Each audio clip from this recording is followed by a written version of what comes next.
Яко святе си Боже наш, и Тебе славу восилаем, Отцу и Сину и Святому Духу, нине и присно, и во веки веков. Амин. Святый Боже, святый крепкий, святый бессмертный, помилуй нас. Святый Боже, святый крепкий, святый бессмертный, помилуй нас. Слава Отцу и Сыну и Святому Духу, ныне и присно и во веки веков. Аминь. Святый бессмертный, помилуй нас.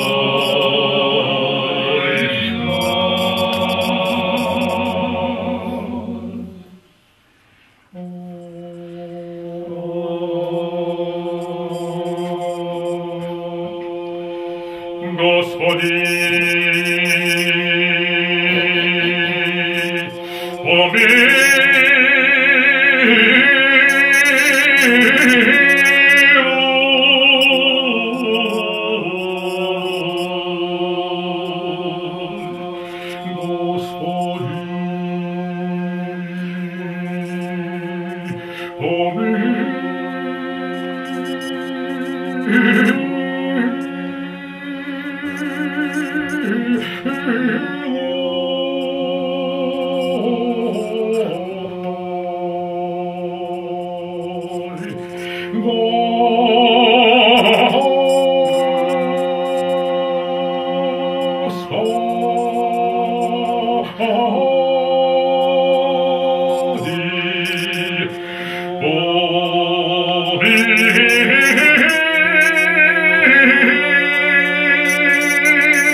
Мелодията, която чухте преди малко, е много старинна. Господи помилуй. Тя е звучала в нашите храмове, включително и тук и на Арванаси, още през 13-14 век. Нейният автор е анонимен, но виждате, че тя е толкова много залегнала в нашето православие, че и сега с удоволствие се слуша. В Светата Божествена литургия има две основни молитви. Първата молитва е изключително и пряко към нашия Бог Исус Христос. Какъв смисъл? Ние в края на литургията се пречистяваме. И там казваме, ето, дават ненафор, ето, пий ми вино.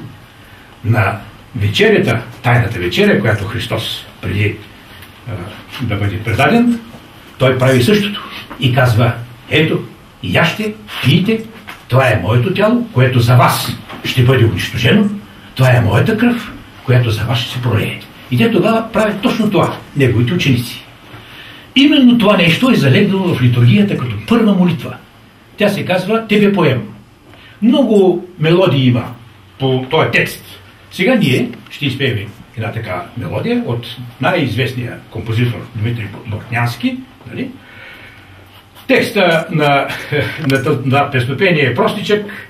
Разбира се, ние изразяваме своята благодарност към Исус Христос, който действително за нас, нашия Спасител, за нас е пролял кръвта си и е преломил, както ние казваме, своето тяло. И така да чуем тази мелодия. Твоя от твоих, тебе приносяще, от всех и за вся.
Уважаеми дами и господа, в литургията има, разбира се, може би с това едно специално песнопение, предназначено за нашата майка Богородица.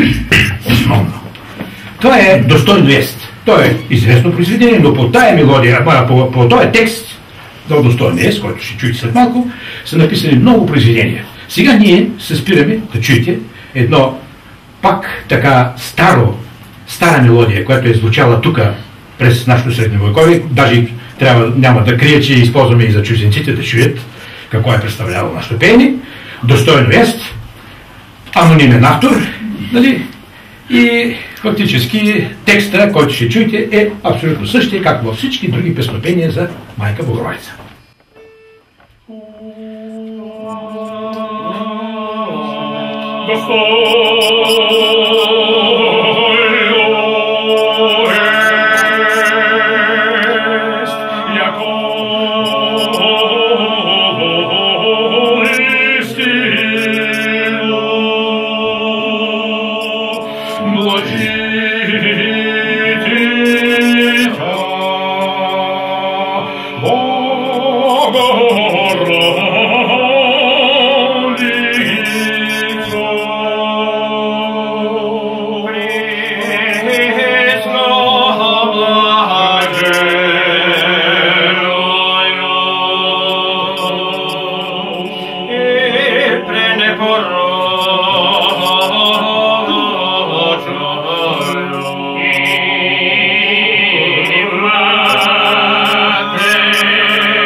Бога слова рочого.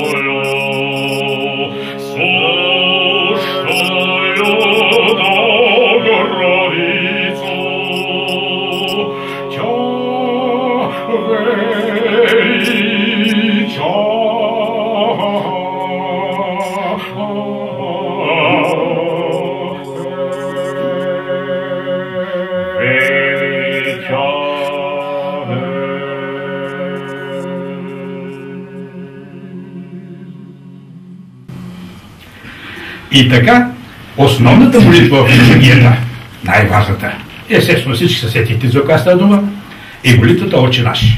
Но характерно за нея е това, че за разлика от първата, която е молитва към Исус Христос, тук тая молитва е към Неговия Отец, Бог Отче наш. И текстът, много хора го знаят, но все пак дължен съм да повторя. Няма да ми се сърдите. Текста на тази молитва лично е даден от Исус Христос. Единствената молитва, която Той е дал собствено, със собствените си уста на своите ученици. Те се опитали, кажете учителю как да се молим, и Той им каза, молете се така. Сега ще чуйте тази молитва.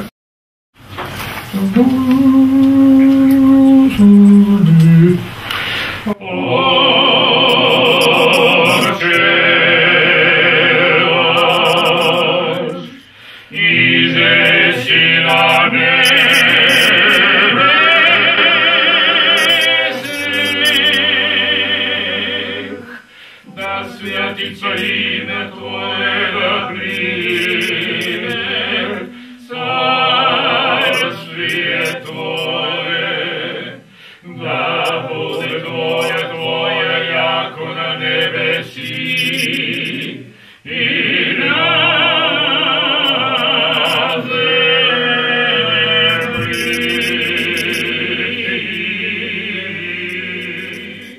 Хлеб наш насущный наш нам днес,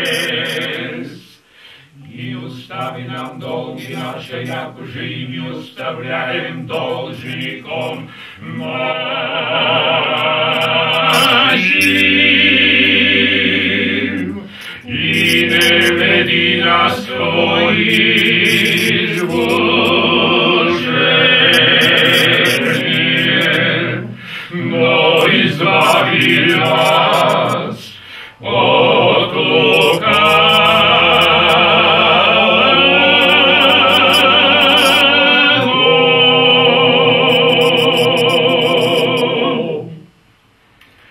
Има едно име в нашето православие, името на Добри Христов.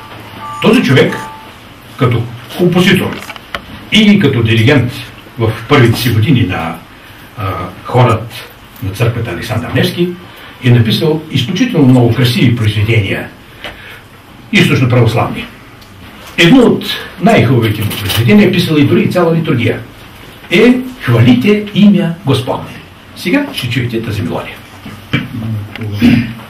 Хвалите имя Господне, хвалите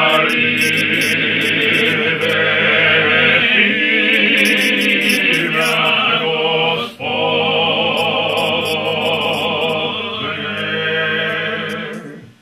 хвалите раби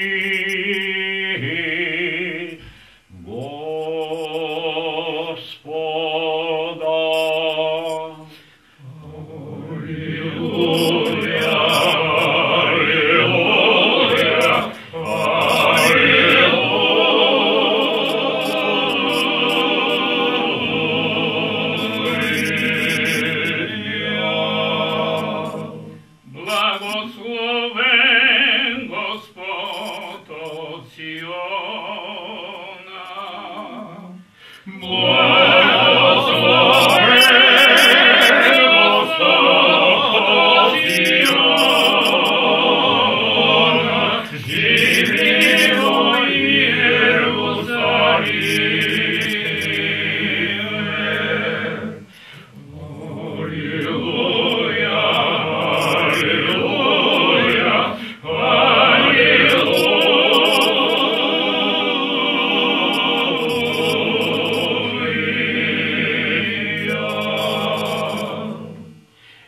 Исповедь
Благоденственное и мирное житие, здраве же и спасение,